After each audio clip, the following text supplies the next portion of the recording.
And we're going to talk to one of the local leaders right now about that. The other are people who are saying, well, it's a tough choice. I have to figure it out. That does not deserve the same respect. If they have been told they are in a mandatory evacuation zone, the discretion has been taken out of the equation for them in terms of common sense. The government, the officials, the experts who know, who have lived through this, who have to do the planning to save your behind if you stay and become vulnerable, which is likely, they've already decided that for you. So a different level of respect for that decision to stay. Now, joining us, the mayor of Miami Beach, we have Philip Levine. Mr. Mayor, thank you very much. It is good to have you. I know you're busy. We were just talking that this is so beautiful. This is why people come.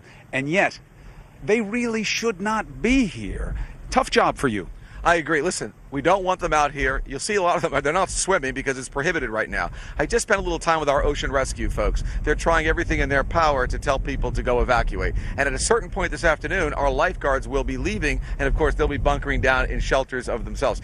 You know, I've been all over the city today, Chris. I went to some senior centers. I sat and talked to a 92-year-old woman in her little apartment. And I spoke to her in Spanish. And I said, you need to leave, Anna. You need to leave. And she said to me, alcalde, which means mayor in Spanish. She said, I'm not leaving. I want to stay here. I said, what can I do? I want you to leave. She says, I have my water, I have my food. I can't force her to leave. But I said to her, Anna, here's my cell phone number. If you have a problem, call me. She said, Mr. Mayor, here's my cell phone number. You call me if you have a problem. They're tough. They're tough. They're storm savvy. Look, and they are the greatest generation for a reason, and you have to respect that.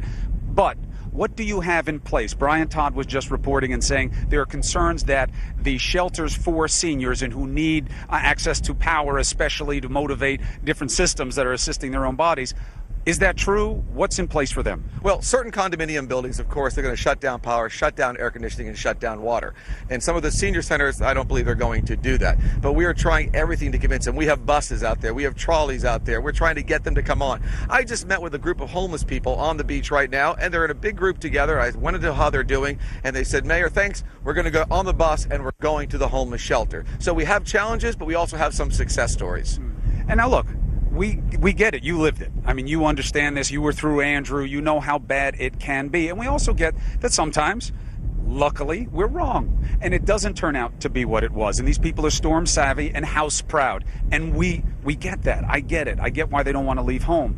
But what is the message to them about the burden they might become by making the choice they think is the right one for them? We tell them, Chris, you should be safe, not sorry. But what they have to realize, and we're telling them, is that at a certain point, starting like tomorrow night, when this hurricane really comes in on Sunday morning, our first responders will not be here. There will be no public services for them. There'll be no one for them to call.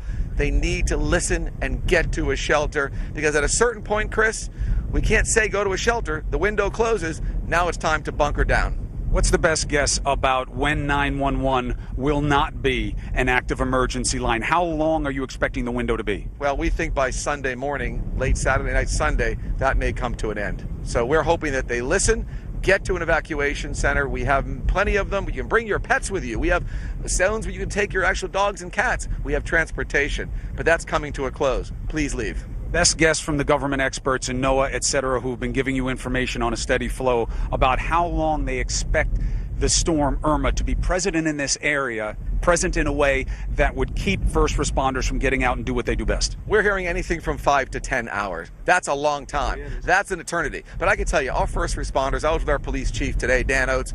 He said, let me tell you something, Mayor. He says, we're going to be out there as fast as we can after this storm ceases to protect the residents and the well-being and the resources of our city. Well, as we said, we're here to be a resource, not a burden. As information comes out during this storm, you let us know, we'll get it out. We have tons of, we're covering it like an army of ants. And I also know that you're going to be very active with search and rescue. I know that matters to you. A bunch of us have volunteered our time as well. When we're not working, we'll be there doing whatever we can, including going to the homes of the first responders, making sure their families are okay, reporting back so they can have some presence of mind while they're out there saving the rest of us. Thank you for your service to our city, Chris. Thank you, Mr. Mayor. All right, so we're going to take a quick break. You got Mayor Levine and so many of these local leaders. They're on it 24/7. He can't leave because he has to be here for everyone else. But in the mandatory evacuation centers, in those areas, it's a different reality.